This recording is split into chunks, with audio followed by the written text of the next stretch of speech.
Bonjour à tous, j'espère que vous allez bien, nous espérons que vous allez bien. Et donc on se retrouve pour un temps de célébration. On va louer et adorer notre Seigneur dans nos locaux, on est très heureux. Et sentez-vous libre de chanter, peu importe où vous vous trouvez. Chantez avec nous de tout votre cœur.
chanter. Quelle grâce incomparable. Tu as donné ta vie pour nous, Seigneur. Et nous t'en sommes reconnaissants.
Alléluia, Seigneur.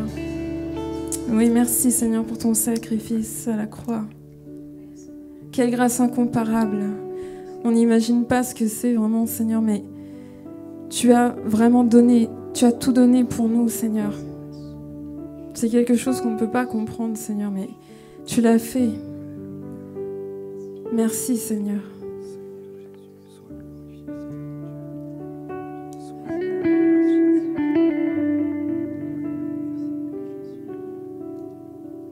Digne est l'agneau immolé, digne est le roi vainqueur sur la mort.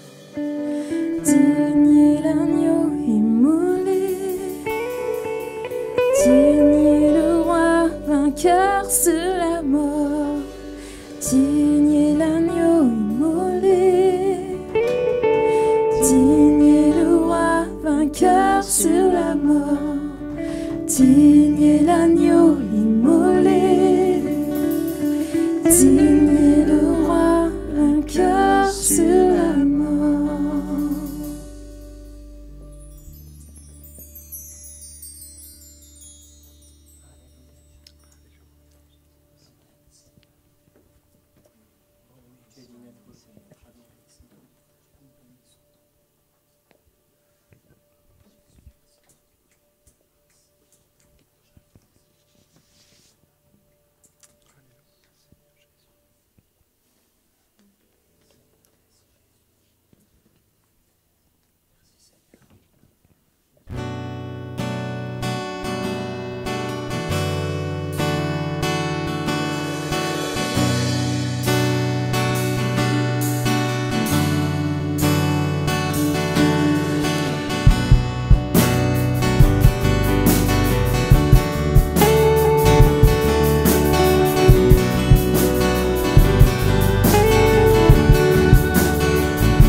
Tout payé, c'est par la croix qui nous libère.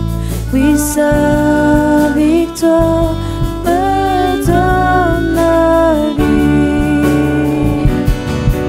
C'est lui qui fut condamné quand ma vie fut pardonnée.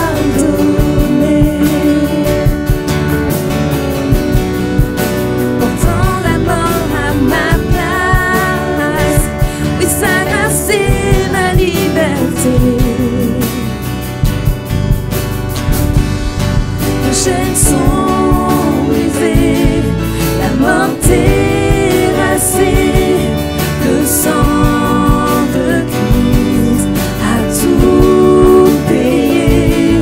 C'est par la croix qu'il nous libère, et sa victoire me donne la vie. Je donne ma vie afin d'honorer l'amour de mon sauveur, mon rédempteur, l'agneau immolé, à jamais couronné. Gloire à notre sauveur ressuscité. Je donne ma vie afin d'honorer l'amour de mon sauveur, mon rédempteur, l'agneau immolé, à jamais couronné. Gloire à notre sauveur ressuscité. Je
Alléluia, gloire au Seigneur. Gloire à Dieu, merci à Jessica, merci à toute l'équipe. Bonjour à tous et à toutes, très heureux de vous retrouver encore ce matin pour pouvoir partager la parole de Dieu ensemble maintenant. Nous avons loué le Seigneur et nous allons continuer de le faire parce que je crois que en partageant sa parole aussi, on réjouit son cœur, mais aussi, je le crois et nous le savons, Dieu veut aussi nous parler. Donc nous allons continuer notre série, notre petite étude, je ne sais pas si on peut vraiment appeler ça une étude, mais voilà, notre série sur ce verset d'Apocalypse, chapitre 1er, versets 5 et 6. Et aujourd'hui, donc, on entame le verset 6 et je vous invite à lire avec moi, on se le remet en mémoire. Apocalypse 1, versets 5 et 6. « À celui qui nous aime, qui nous a délivrés de nos péchés par son sang, et qui a fait de nous un royaume, des sacrificateurs pour Dieu son Père, à lui soit la gloire et la puissance au siècle des siècles. Amen. » Amen. Alléluia. On prie un instant s'il vous plaît, et puis on partage la parole de Dieu ensuite. Seigneur, nous te bénissons et nous te rendons grâce, parce que nous savons et nous croyons que tu es le Dieu qui parle, c'est vrai, le Dieu qui est vivant, le Dieu dont la parole est vivante. Et Seigneur, encore aujourd'hui, nous voulons être attentifs à ce que tu veux nous dire. Et ce matin particulièrement, Seigneur, ouvre nos cœurs, dispose nos cœurs, que ceux qui sont là, derrière leur écran, Seigneur, qu'ils te connaissent, qu'ils ne te connaissent pas, qu'ils soient tes enfants ou pas encore, tu puisses parler à nos cœurs, tu puisses nous amener plus loin avec toi, mieux te connaître. C'est notre prière, c'est notre désir que nous puissions t'écouter, que nous puissions entendre, recevoir ta parole encore, pour la gloire de ton saint nom. Amen, Jésus. Alléluia. Alléluia. Voilà. Donc nous avons vu les deux dernières fois, c'est le troisième volet de notre série, nous avons vu que Christ nous aime, celui qui nous aime, à celui qui nous aime. On a pu parler de l'amour de Dieu et on avait vu que c'était le motif. C'était parce que Dieu nous aime, parce que Christ nous aime, il est venu offrir sa vie pour nous et ça c'était le but. Il est venu pour offrir sa vie pour que par son sang nous puissions être délivrés de nos péchés, à celui qui nous aime et qui nous a délivrés de nos péchés par son sang. C'est Christ, bien sûr. Et aujourd'hui, nous allons aller encore un petit peu plus loin et nous allons parler dans les deux prochains volets, les deux prochaines séries, aujourd'hui et puis la semaine prochaine, des conséquences, entre guillemets, ou ce qu'on pourrait appeler peut-être les buts secondaires, je sais pas, même si je sais pas si on peut dire qu'ils sont secondaires, mais en tout cas, ce qui découle du fait que parce que Christ nous aime et qu'il nous a délivrés de nos péchés par son sang, à partir du moment où on est délivré, sauvé, alors, voilà ce que l'on va partager aujourd'hui. Parce qu'il nous aime, il nous a délivrés de nos péchés par son sang, et parce qu'il nous a délivrés de nos péchés par son sang, il a fait de nous des sacrificateurs, mais il a fait de nous, et c'est ce qu'on va voir aujourd'hui, un royaume. Un royaume. Christ a fait de nous un royaume. Voyons ensemble ce que cela implique et ce que cela signifie. C'est le but de cette matinée. Quand on regarde dans la définition du dictionnaire Larousse, on se rend compte qu'un royaume, c'est un État qui est gouverné par un roi. Un roi, bien sûr, on comprend bien que quand il est dit Christ a fait de nous un royaume, donc le roi c'est Christ et puis nous sommes son royaume d'une certaine manière. Au sens figuré, un royaume c'est un endroit où quelqu'un ou quelque chose occupe la première place, règne en maître. Par exemple, le royaume des morts, c'est le royaume où les morts règnent. Le royaume du bonbon, c'est le royaume où il y a les bonbons qui occupent la première place, les sucreries qui occupent la première place, etc. Bref, vous avez compris l'idée. Et donc, si on s'attache là à cela, qu'on regarde, Christ a fait de nous un royaume, on peut facilement et premièrement comprendre que nous sommes son peuple, le peuple de Dieu, racheté par Dieu. C'est pas le peuple d'Israël qui est son peuple à l'origine, le peuple choisi par Dieu et qui le restera toujours, mais nous sommes le peuple que Dieu a racheté au prix de la vie de Christ. Et en tant que tel, nous sommes le royaume à la tête duquel Christ règne en tant que roi. Voilà. Nous devons réaliser en effet que Christ, en nous sauvant, a fait de nous des membres de son royaume. Il a fait de nous un royaume dirigé par un roi bon, un roi grand, un roi puissant, un roi dont le trône est fondé sur la justice et sur l'équité. Oui, nous sommes devenus son royaume, nous sommes devenus ses sujets, entre guillemets. Voilà. Et puis, ce qui est important et ce que je voudrais souligner dans cette notion-là, c'est cette notion de l'unité. Parce que quand il est question d'un royaume, un royaume, c'est une entité, c'est une unité, c'est voilà, quelque chose qui est là uni. Hein. C'est un peuple, la Bible parle d'une nation sainte, d'une famille, d'une maison, d'un royaume, d'un corps, d'un édifice, d'un troupeau, etc., etc. Tant d'images, beaucoup d'images qui nous parlent, qui nous révèlent que quand Christ nous sauve, il nous ajoute, nous faisons partie d'un bloc, nous faisons partie voilà, d'une entité, d'une unité. Et d'ailleurs, à ce titre, j'aimerais souligner avec vous, vous savez, ce que Jésus va dire à un moment donné, alors que certains vont l'accuser d'accomplir des miracles grâce à la puissance du diable et des démons. Jésus va dire, tout royaume divisé contre lui-même est dévasté, et toute ville ou maison divisée contre elle-même ne peut subsister. Ça, c'est dans l'évangile de Matthieu. Et dans Marc, il est dit que tout royaume divisé contre lui-même, il ne peut subsister, il ne peut tenir, il ne peut durer, c'est pas possible. Et on doit réaliser que Christ a fait de nous un royaume dans le sens où il nous a unis en lui. Et nous devons être unis. Nous devons réaliser que ce que Jésus a fait, c'est pas simplement nous sauver à nous, mais en nous sauvant aussi, nous faisons partie, nous entrons dans ce corps qu'est l'Église, et nous sommes un royaume qui est sous l'étendard du roi des rois, de son roi. Un royaume qui ne doit pas être divisé, un royaume qui ne doit pas se quereller à son intérieur, un royaume qui doit combattre le bon combat de la foi derrière celui qui est le chef et le consommateur de la foi, à savoir Jésus-Christ. Voilà ce que nous sommes. Ça, c'est, j'allais dire, peut-être ce qu'on comprend au premier abord et à juste titre. Mais quand on regarde un petit peu plus loin, on se rend compte qu'un royaume, le mot qui est utilisé, et puis d'ailleurs dans certains manuscrits c'est assez évident, et aussi en regardant d'autres passages de la parole de Dieu, on se rend compte que le royaume ne s'entend pas seulement dans le sens d'une nation qui est gouvernée par le roi, mais ça signifie aussi une nation de rois. Dans ce contexte-là, c'est une nation de rois. Regardez dans Apocalypse, chapitre 5, verset 9, où il est dit « Tu es digne de prendre le livre et d'en ouvrir les sceaux, car tu as été immolé. Tu as racheté pour Dieu par ton sang des hommes, de toute tribu, de toute langue, de tout peuple et de toute nation. Tu as fait d'eux un royaume et des sacrificateurs pour notre Dieu. » On retrouve la même chose. « Et ils régneront sur la terre. » Donc là, il y a la notion de régner. Celui qui règne, c'est le roi et la famille royale. On continue dans Apocalypse, toujours au chapitre 20, cette fois-ci, et au verset 6. Il est dit « Heureux et saints ceux qui ont part à la première résurrection.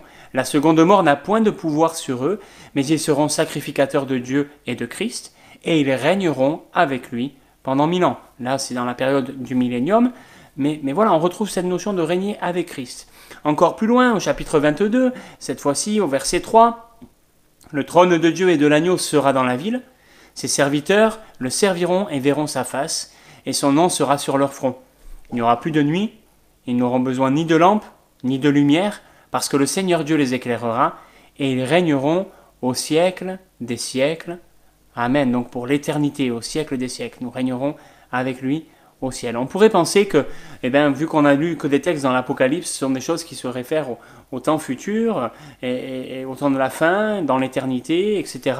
Mais on voit que Jean, et vous l'avez lu avec moi, nous dit ceci, il nous dit à celui qui nous aime, qui nous a délivrés et qui a fait de nous. Donc c'est quelque chose qui est fait déjà, c'est pas quelque chose qui va être fait seulement dans le futur, mais c'est déjà quelque chose qui est fait. Alors il y a une dimension de foi, c'est vrai, mais il y a aussi cette dimension d'aujourd'hui, nous sommes déjà ce royaume, c'est-à-dire une nation de rois. Quand on regarde dans la Bible, au chapitre 2 de la première lettre de Pierre, il est dit « Vous qui croyez », Pierre parle de ceux qui croient, il dit « Vous qui croyez, au contraire, vous êtes une race élue, vous êtes un sacerdoce royal. » Un sacerdoce royal, voilà, ça veut bien dire ce que ça veut dire. Certaines traductions traduisent par des sacrificateurs rois. Donc nous sommes des rois, d'une certaine manière. Une nation sainte, un peuple acquis, afin que vous annonciez la vertu de celui qui vous a appelé des ténèbres à son admirable lumière. Vous qui autrefois n'étiez pas un peuple, maintenant vous êtes le peuple de Dieu, vous qui n'aviez pas obtenu miséricorde et qui maintenant avez obtenu miséricorde. Donc voilà ce qui s'est passé. Et quand on regarde encore aussi ce que Paul cette fois-ci dit aux Romains, au chapitre 5, il leur dit « Si par l'offense d'un seul la mort a régné, par lui seul, à plus forte raison, ceux qui reçoivent l'abondance de la grâce et du don de la justice, régneront-ils dans la vie par Jésus-Christ lui seul ?» Et là, régner dans la vie, eh ben, c'est pas seulement régner dans la vie éternelle, hein, mais c'est régner dans la vie déjà ici-bas. Nous sommes un sacerdoce royal, des sacrificateurs rois. Donc on verra la semaine prochaine les sacrificateurs, mais aujourd'hui on parle du royaume, des rois. Nous sommes appelés à régner dans la vie. Et Christ nous a sauvés, mais après nous avoir sauvés, il a fait de nous un royaume de rois, dont il est le roi des rois. Mais nous sommes un royaume de rois. Alors, je ne voudrais pas qu'on se prenne pour ce qu'on n'est pas, mais il faut qu'on sache ce que l'on est en Christ aussi, ce que Christ a fait de nous. Et j'aimerais qu'on regarde ensemble qu'est-ce que cela signifie. Qu'est-ce que c'est qu'être des rois ? Parce que c'est vrai que quand on entend cela comme ça, on pourrait penser que nous sommes l'égal de Dieu ou l'égal de Christ, en se disant, mais voilà, si Christ est roi et que nous sommes rois, voilà. Bien évidemment, il n'est pas question de ça. Hein. Me faites pas dire ce que j'ai pas dit. On est bien conscient, et la Bible est aussi très très claire là-dessus. Il y a un ordre établi des choses, et celui qui va régner au-dessus de tout, c'est Christ, et puis qui va remettre à un moment donné toutes choses au Père. Voilà, c'est important, et il y a un ordre établi des choses qu'on doit bien avoir à l'esprit, mais pour autant on ne peut pas non plus éluder, ôter de la parole de Dieu ce qui est écrit. Et il est dit que Christ, celui qui nous aime, qui nous a délivrés de nos péchés par son sang, il a fait de nous un royaume. Qu'est-ce que cela signifie ? Nous sommes des rois. Quand on y pense, qu'est-ce qu'un roi ? Qu'est-ce que ça signifie ? Ça veut dire déjà qu'il y a une question d'honneur. On en avait parlé un petit peu la semaine dernière, je l'avais dit en introduction un petit peu, pour faire le pont avec aujourd'hui. Il y a la notion d'un honneur, d'une dignité. Le roi, c'est un titre déjà. C'est un titre, un rang, qui s'obtenait le plus souvent par le sang, par l'hérédité. Hein, on naissait de sang royal et on obtenait la royauté comme cela, on montait sur le trône comme cela, même si des fois il y avait des exceptions, mais de manière générale c'est comme ça que se transmet la royauté. Et nous sommes de sang royal, non pas parce que notre sang, celui qui coule dans nos veines, est un sang royal en lui-même, on n'est pas meilleur que n'importe quel autre homme, que n'importe quelle autre femme, mais tout simplement parce que nous sommes remplis, couverts par le sang de Christ, qui nous a délivrés de nos péchés par son sang. Et donc, d'une certaine manière, maintenant, c'est plus, entre guillemets, notre sang qui coule dans nos veines, mais c'est le sang de Christ.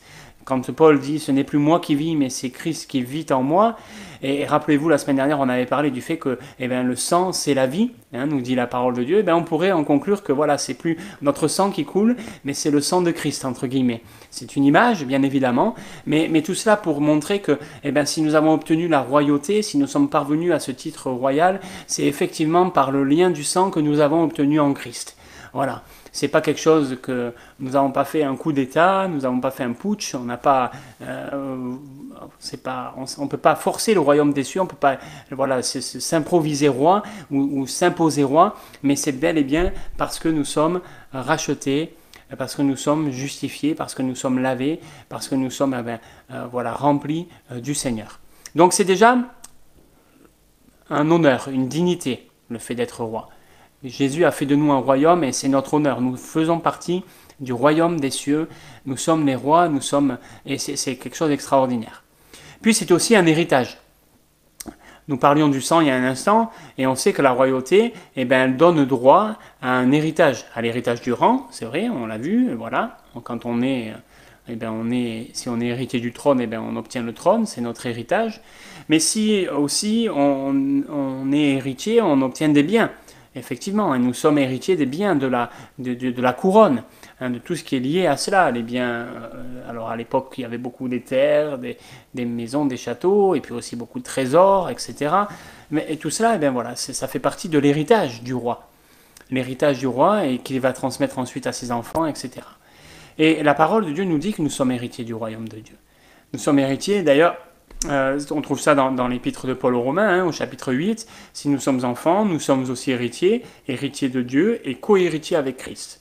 Et puis, vous savez ce que Paul va dire aux Corinthiens, au chapitre 3 et au verset 21, il va dire que personne donc ne mette sa gloire dans des hommes, car tout est à vous. Soit Paul, soit Apollos, soit Céphas, soit le monde, soit la vie, soit la mort, soit les choses présentes, soit les choses à venir. Tout est à vous et vous êtes à Christ et Christ est à Dieu. On retrouve ici l'ordre établi dont je vous parlais tout à l'heure.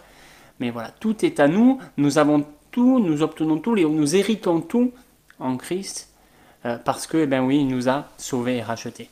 Donc c'est un honneur, une dignité, le titre de roi. C'est aussi un héritage que nous avons, une promesse. Et c'est aussi, dans le titre de roi, il y a aussi une autorité. Une autorité que nous confère ce titre. Bien évidemment, le roi, il a l'autorité même suprême. Et la royauté procure une autorité qui est liée au titre, qui est liée à la fonction aussi qu'opère le roi. Et nous sommes destinés, on l'a lu tout à l'heure, à régner dans la vie. Nous sommes destinés à régner avec Christ sur la terre. Et puis après même, nous sommes destinés à régner avec Christ pour l'éternité. C'est ce qu'il est dit, c'est ce qui est écrit dans la Bible. Nous sommes appelés à régner et nous avons une autorité que nous confère le nom de Christ. Nous avons une autorité qu'elle nous confère sur le péché, après avoir été affranchis de toute servitude, etc. Nous avons une autorité sur le péché et nous formons cette famille de rois. C'est comme ça que le traduit la version Ultramar, révisée dans l'observation résumée. Nous sommes une famille de rois, il a fait de nous une famille de rois. Et cette glorieuse dignité, cette glorieuse autorité d'enfants de Dieu, eh bien, elle était déjà annoncée dans l'Ancien Testament, dans le livre de l'Exode. On a lu ce texte la semaine dernière. Et elle a été réalisée dans la Nouvelle Alliance par l'œuvre de Christ, l'œuvre du Sauveur, et puis par l'action puissante du Saint-Esprit qui nous confère toute autorité. On le sait, vous connaissez cela, voici les signes qui accompagneront ceux qui auront cru, en mon nom, et il y a une autorité qui est là, une autorité sur toutes sortes de choses, on va en reparler dans un instant, mais une autorité sur les esprits, une autorité sur notre nature, etc. Nous avons l'autorité de Christ. L'autorité de Christ, sur notre propre esprit, parfois sur notre chair, en Christ, nous pouvons avoir autorité sur cela, autorité sur les esprits mauvais, autorité, voilà. Oui, en Christ, il y a une réelle autorité parce qu'il a fait de nous un royaume, des rois. Et puis, également, le titre de roi, c'est une dignité, il y a une question d'honneur, il y a une question d'héritage, il y a une question d'autorité qui nous est conférée. Et puis il y a aussi, je terminerai par là, on aurait pu continuer la liste bien longtemps, mais il y a aussi une notion de responsabilité, une charge qui est là. Nous sommes appelés à régner. Et le roi, il règne. Mais régner, ça ne veut pas dire simplement faire la fête et des banquets, etc. Non. On est conscient qu'il y a une véritable responsabilité, il y a le poids de la couronne, ce qui pèse sur le roi. Et dans la Bible, les rois, ils avaient plusieurs rôles, fonctions, et pas que dans la Bible d'ailleurs, mais quand on regarde dans l'histoire, il y a déjà cette notion de vénérer le Dieu. Alors vous savez que selon les peuples, c'était un ou plusieurs dieux, etc. Mais le roi, il avait cette responsabilité, il était le garant du culte. Voilà, et il devait être un exemple dans ce domaine-là. Il était d'ailleurs choisi par Dieu. Donc il y avait cela, c'était un modèle, il pratiquait la vertu, ça devait être quelqu'un de vertueux, en théorie, voilà. Il devait défendre la justice, être le défenseur des droits, il devait condamner, châtier les coupables, il devait il remplissait les fonctions de général de l'armée, général en chef, grand chef de l'armée. Il devait signer les traités de paix, il devait promulguer les lois, les exécuter, les faire exécuter, rendre la justice quand c'était nécessaire. Regardez, lisez les textes qui parlent de Salomon, de David, de Saül même. Voilà, il avait le pouvoir de vie et de mort. Bref, il y a une véritable responsabilité, une charge qui incombe au roi. Alors, loin de moi l'envie de dire qu'on retrouve tout cela pour nous en tant que chrétiens, puisque voilà, il y a autre chose, je crois, une autre charge qui est la nôtre, c'est une charge spirituelle. Je vous parlais tout à l'heure du combat de la foi. Je vous parlais tout à l'heure aussi du fait d'être capable de dominer, d'avoir autorité sur peut-être parfois notre chair, sur les esprits du monde, sur ces choses-là. Et notre rôle, c'est de régner dans la vie, effectivement, en étant des modèles, je crois, en donnant envie, en donnant soif aux autres, en étant des lumières qui brillent, le sel de la terre, c'est vrai. Notre rôle, c'est de régner en étant de ceux et de celles qui vont garder dans leur cœur la loi de Dieu, la chérir, garder ses commandements. La parole nous dit, celui qui m'aime, dit le Seigneur, c'est celui qui garde mes commandements, qui garde ma parole et qui les met en pratique.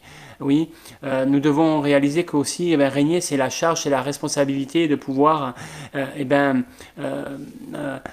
obéir à Dieu, le suivre, marcher avec lui, et être de ceux et de celles qui défendent sa cause, qui sont là et qui voilà, etc. Je termine donc. Vous avez compris, on a brossé un tableau très très large, on aurait pu voir encore plein de choses sur le roi et sur les rois, mais tout ça pour dire que Christ a fait de nous un royaume, et ça doit nous pousser à regarder à lui, encore et encore, pour entrer pleinement dans cette royauté, parce qu'on réalise bien que que ce soit la question de la charge, que ce soit l'autorité, que ce soit même l'héritage qui est le nôtre, ou que ce soit aussi l'honneur et la dignité que nous avons, tout cela nous l'avons en Christ et en lui seulement. C'est par lui et pour lui que sont toutes choses, et c'est pour cela, c'est lui qui fait de nous un royaume, et nous, tout cela nous pousse à regarder, à dépendre encore plus de lui. Et c'est très important. Ce qui est intéressant, et nous verrons ça la fois prochaine, c'est qu'on n'est pas seulement roi, mais on est aussi sacrificateur. Voilà, il a fait de nous un royaume et des sacrificateurs. Et ça revêt un caractère extraordinaire, parce qu'il n'y a pas beaucoup de rois sacrificateurs. Il n'y en a qu'un, c'est Christ. Et bien évidemment, cela nous montre que nous sommes, dans ce moule, Christ nous fait de nous des rois, mais aussi des sacrificateurs rois. Il y avait aussi Melchisédek, bien évidemment, vous savez, mais c'est un peu particulier, je ne vais pas rentrer dans ce détail ce matin. Et on doit réaliser l'honneur, l'héritage qui est le nôtre. Voilà, c'est un honneur, c'est un héritage. Christ a fait de nous un royaume et des sacrificateurs, mais on doit aussi exercer l'autorité, la responsabilité que nous confère Christ. En faisant de nous des rois, en faisant de nous des reines de son royaume, nous avons aussi un appel qui est lié à cela, à régner. Et pour cela, on doit compter sur lui et sur l'œuvre du Saint-Esprit, bien évidemment. On doit s'attacher à lui et au Saint-Esprit. Et ça doit vraiment faire partie de notre motivation, mais aussi de notre responsabilité de dire « Oui, Seigneur, nous sommes un royaume, nous sommes des rois. » Et en tant que tel, nous voulons être, entre guillemets, permettez-moi de le dire comme ça, mais de bons rois. Parce que dans la Bible, nous avons l'exemple de bons rois. Et puis nous avons l'exemple de mauvais rois. Et nous devons être de bons rois. Des rois qui sont attachés à Christ, à la sainte parole, qui accomplissent l'œuvre à laquelle nous sommes appelés. Nous sommes appelés à son royaume. Nous sommes appelés à être des rois et des reines, à régner dans la vie pour Christ. Alléluia. Nous allons prier un instant.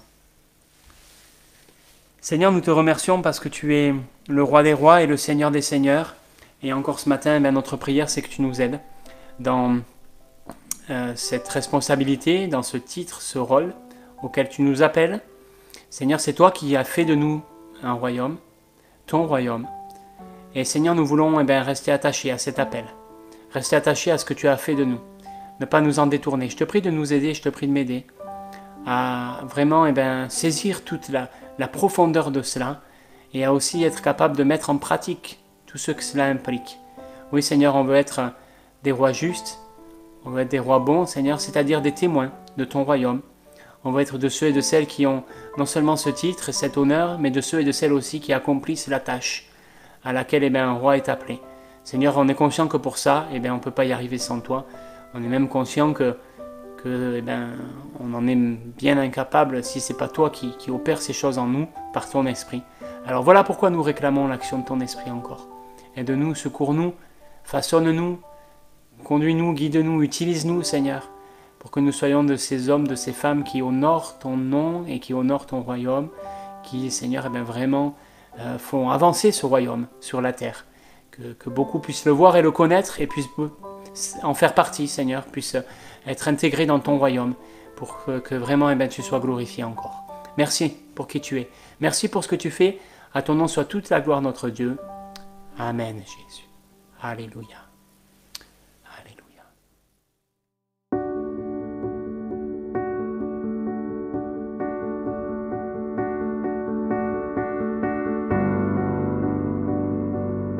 Voilà, je ne ferai pas d'annonce particulière ce matin, simplement vous rappeler que dimanche prochain, donc, nous reprenons nos cultes.